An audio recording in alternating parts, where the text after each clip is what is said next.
Now let's talk about distribution of density.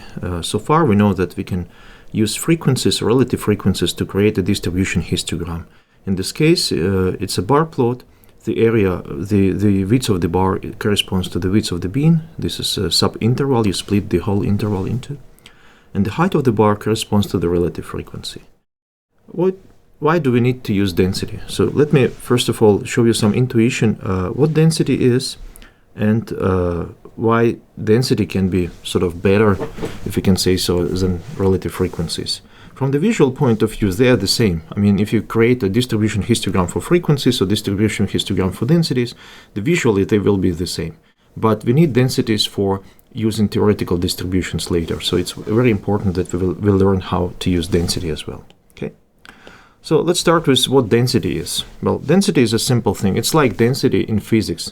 But in physics, we deal with volumes and with masses. In this case, we don't have volumes and masses, but we have the beans, and then we have the numbers of values. Okay. So the density, we can define density as how many values in percent in a unit bean. For example, let's talk about height of people or weight of people. Let's say we have a bean between 60 and 70. Okay, so that's the bean. Then we have, for example, 4 values here.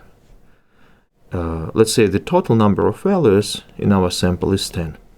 So it means that in this case, the relative frequency will be 0.4. So it's 40% of the values. Okay. So, but these 40% are in the whole bean, and the whole bean is 10 kilograms between 60 and 70. 10 kilograms. Okay. So how to calculate the density?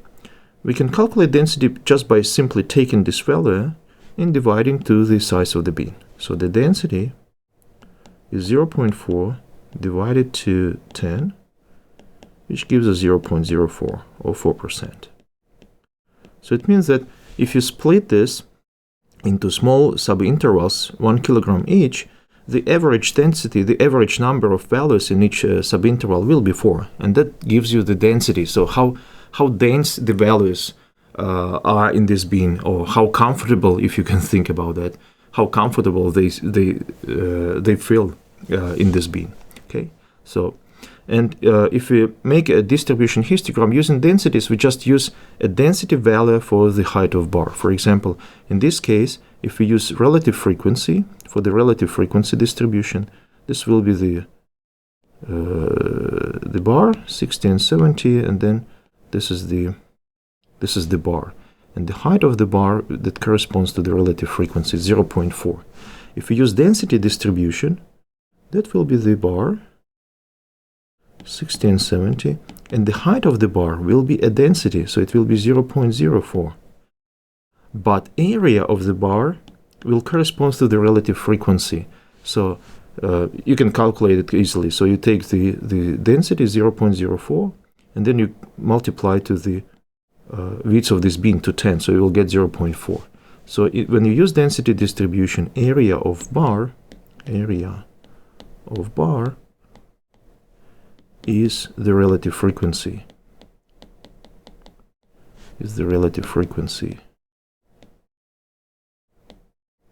In this particular bean. Okay. You can prove it using a different way. So we know that density is the relative frequency divided to the width of the bean. Okay. To the width of the bean. So it means that the relative frequency, its density times the width of the bean. I will just use W. But we know the density, it's the height of the bar, so it means that it's height multiplied to width, and that's the area, of your bar. Okay. So when you use density distribution, area of each bar corresponds to the relative frequency in this bean, in the bean that corresponds to this bar. Okay. Now let me show you another property of density distribution, comparing to relative frequencies. Let's say we have a sample. Let's talk about weight of people again.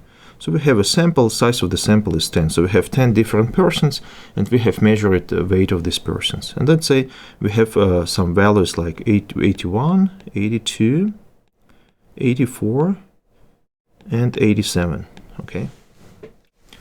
It's just 4 values out of 10. And then we have a bean between 80 and 90. Let me just draw it like this. So we have 80, we have 90.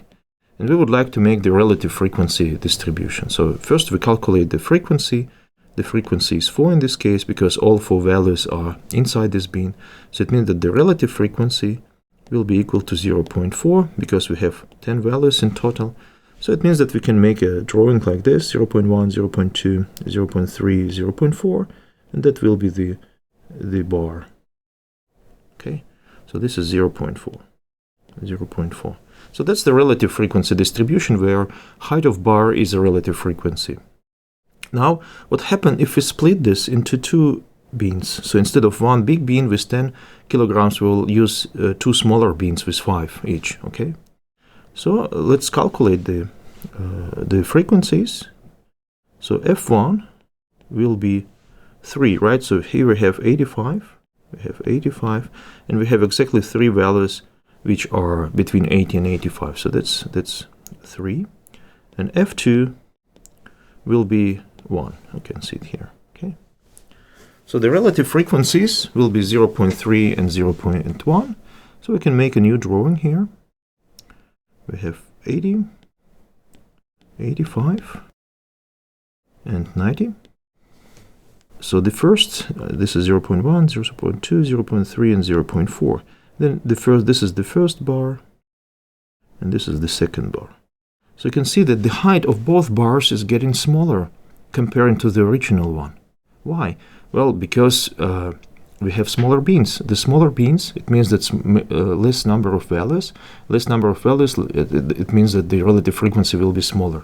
So every time you use more beans in the relative frequency distribution, the height of all bars will getting smaller, smaller, smaller, and so on. Now let me show you how density react to these changes. So it means that if we want to use density distribution, we have to calculate the height of bar as densities. And we know that density, let's take the first case. So the density, it's a relative frequency divided to the width of bean, okay? So in our case, the relative frequency is, for the first case is 0.4. And the width of the bean is 10, so it's 10 kilograms. So that will be our density, 0.04, okay? So we can make a drawing, similar drawing here. So we have 80, we have 90, then we have 0.01, 0.02, 0.03, 0.04. So this is 0.04, and that will be the bar, okay? The area of this bar corresponds to the relative frequency 0.4, okay? Now let's see what happens if we split this bean into 2, like we did before. So we have 80, we have 85, and then we have 90. Then we have similar 0.1, 0.01, 0.02, 0.03, 0.04, and I will add a couple of more. Okay. So what will be the density for the first bean? Well, we know that the frequency was 3, so the relative frequency is 0.3. So the density d1 will be 0.3 divided to 5. Now you see that the width of the bean is twice smaller. It's not 10 anymore, so it will be 5. Which gives us 0.06, okay? The second density, 0.1, because we have the frequency is 1, the relative frequency is 0.1, divided to the same width of the bean, which gives us 0.02, okay?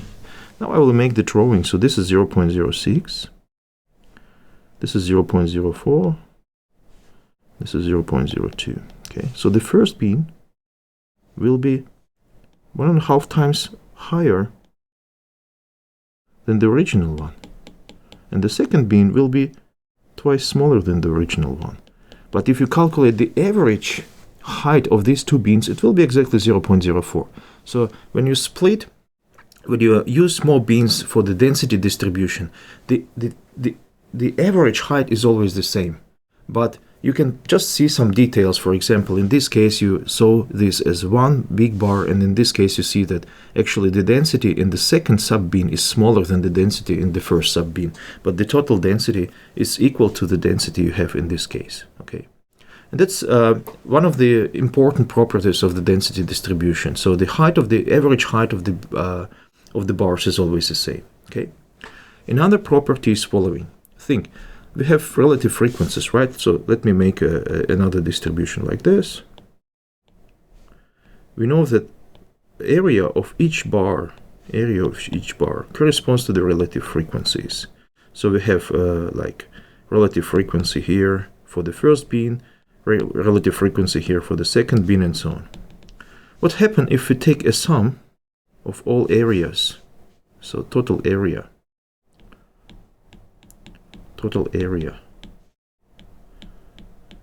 of all bars. We know that area of each bar is a relative frequency. If we take the sum of all relative frequencies, we'll get 1, because it's 100 values. So the total area of all bars in the density distribution is always equal to 1. And that's another important property of density distribution.